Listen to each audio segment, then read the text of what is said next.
Good morning. Well, actually, afternoon where I'm at, and since I'm on the West Coast, probably afternoon in a few other places as well. I'm doing a video post today. I have been moving, so I haven't had a chance to really blog.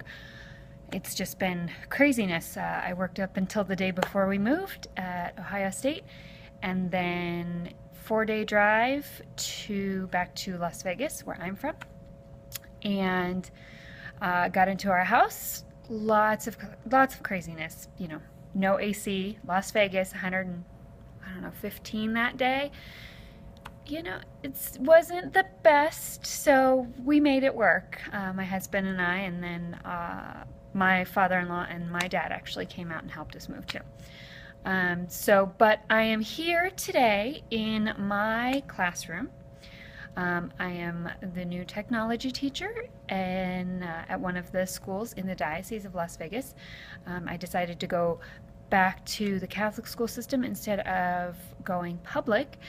And look, I'll show you. It's pretty exciting. So I just finished my bulletin board. Right back there. Sorry, don't mean to make you sick. It's black with, black border and white border, and the black border has white polka dots. So I kind of wanted to go for a Mickey Mouse / Ohio State. You can see my Mickey Buckeye back there. Just a little bit of, I don't know, dedication, I suppose, to my previous position. Hi, y'all. But anyway, enough about me. I just wanted to I've been reflecting a lot. This was such an intense move, and I'm here in my classroom, and what's the first thing I'm working on? The first thing I'm working on is I put together my desk. I made it my space so that I'm comfortable. I'm putting some personal touches on this space because it's mine. This is my work home. And so then it kind of got me thinking, well, what about our students? That choice in that home. I mean, they spend so much time here, just like we do. What can we do as teachers, as professionals, to kind of make that space theirs? I used to have their desks perfectly aligned, and it was like, okay, you have this book and this book and this book on the left side, and this book and this book and this book on the right side. And for the most part, granted, it was first graders, and I also taught fifth graders, it worked. The desks were kept relatively clean, and there wasn't a ton of chaos. They could find their stuff, that sort of thing.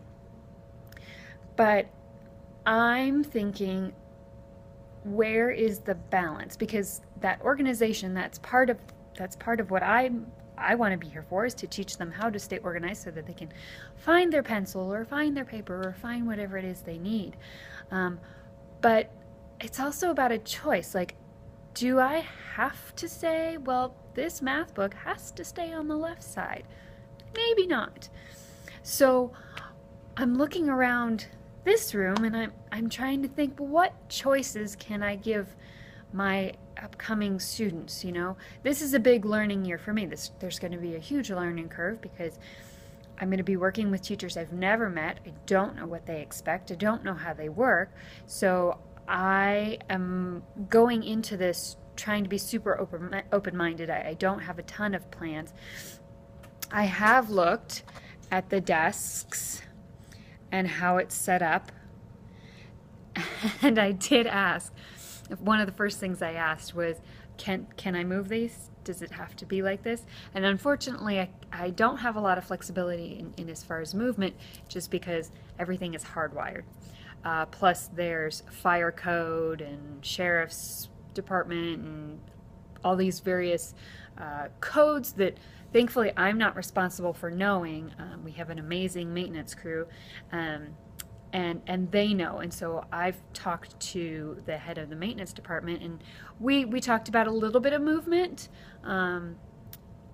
but it's still, that's a big question up in the air, because I'm like, well, what about flexible seating? I mean, this is technology, right? And it's a BYOD school. So the kids can come and they don't necessarily have to work on one of these computers.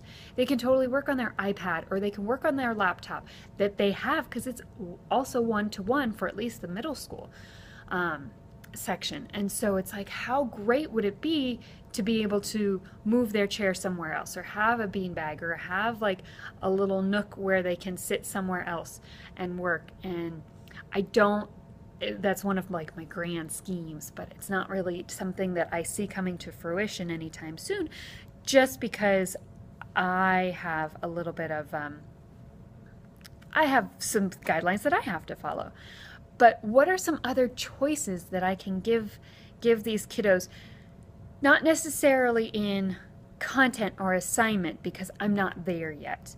I need to get there, and I need to get there quickly, but I'm not. Right now I'm thinking comfort. I'm thinking, how do I give these kids a choice so that they feel comfortable working in this environment? So I would appreciate any advice, any help, any ideas would be fantastic. If you would just leave some comments and give me some feedback, I think that would be fantastic. I would really appreciate it.